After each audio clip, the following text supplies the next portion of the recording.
उत्तर प्रदेश के एक छोटे से गांव भैरवपुर के किनारे एक घना जंगल था।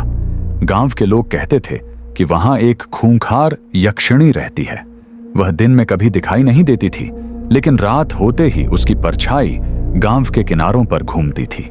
कहते हैं जो भी रात में उस जंगल के पास गया वह कभी वापस नहीं लौटा।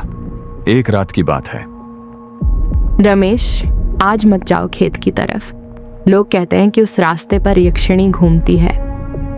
अरे सविता, ये सब गांव वालों की डराने वाली बातें हैं। मुझे फसल देखने जाना ही पड़ेगा।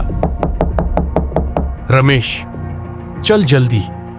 खेत के पास किसी औरत के रोने की आवाज आ रही है। रमेश और मोहन लालटेन लेकर जंगल की ओर चल पड़े। जैसे जैसे वे जंगल के अंदर जाते गए, हवा ठंडी होती गई।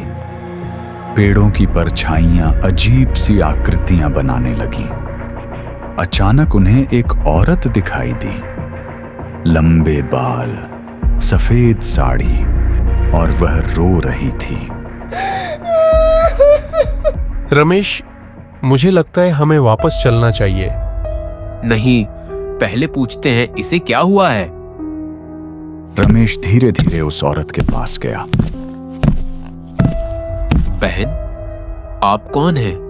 इतनी रात को यहाँ क्यों बैठी हैं? औरत ने धीरे धीरे अपना चेहरा उठाया।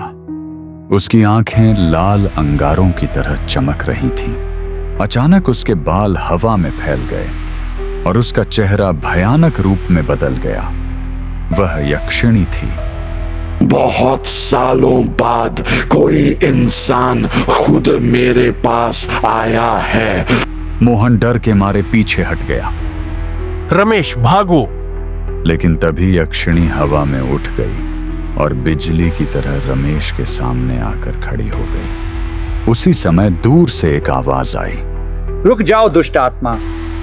बाबा हरिनाथ हाथ में त्रिशूल और मंत्रों की माला लिए वहां पहुंच गए। मैं जानता हूं तुम कौन हो।